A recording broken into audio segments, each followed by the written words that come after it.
Hello, and a warm welcome. The crypto market is bleeding out completely again, especially the altcoins. It looks really grim when you look at it on the daily chart. The fear and greed index is at 29, and we were last at 29 back in September. That was exactly that moment. After that, when we were at such a low point, in the fear and greed index, we saw the monster rally. I just want to show you this here. We crashed below here because, in my opinion, certain liquidation levels have processed $93,000. That was a lot of money.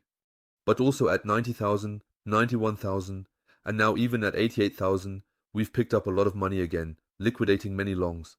In the meantime, the open interest also went up, but currently, everyone has become skeptical, exactly what the market makers wanted. What's very important is that we've worked our way back into this range. We had a brief dip down, picked up some money here, and are now back in this stagnation phase. What's important is that we stay in here. Here we might bounce off a few more times, but as long as we're in here, everything is still looking very positive. It would be bad if we were to break through here sustainably and then somehow end up at $85,000. Just because everything looks so dangerous right now, I would say that technically nothing has changed. Everything is just dragging on a bit this time. The entire bull run is stretching out a bit, but that doesn't have to be a bad thing. Because overall, we still have the same price targets. Look at this.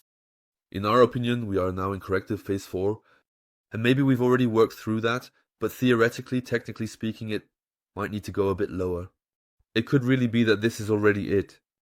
From a purely technical chart perspective, that would make sense because we did briefly test the 4. Maybe we can move on now. It would definitely be conceivable because usually the corrective phase 4 isn't as strong as the corrective phase 2, and that's why everything still looks pretty good so far. It'll be interesting to see what happens next.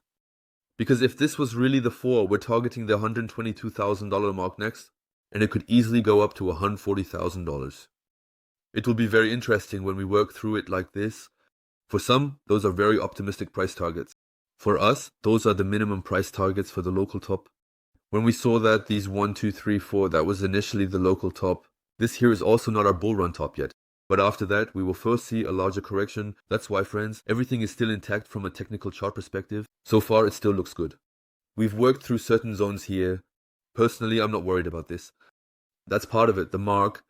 They know what they're doing. They have to pick up certain zones to inject money back into the markets. And to liquidate some longs here, friends, don't worry too much about it. Everything doesn't look so great? Sure. I get that, especially since things don't look great for the altcoins. But it's simply because we have such a rising Bitcoin dominance. We're currently in a Bitcoin cycle, but all of this will still be rotated. Many can also assume that we won't see any altcoins here. I still firmly believe that we will see an altcoin season, because even in the bull run of 2021, there were institutions and so on that were accumulating Bitcoin. And it was also said, we won't see an altcoin season now. But that's nonsense. We also saw a huge altcoin season there, and I still stand by the altcoin season. I'm staying optimistic, so don't worry too much here. Just give the market a few more weeks. And at this point, I would say, until next time, friends, bye.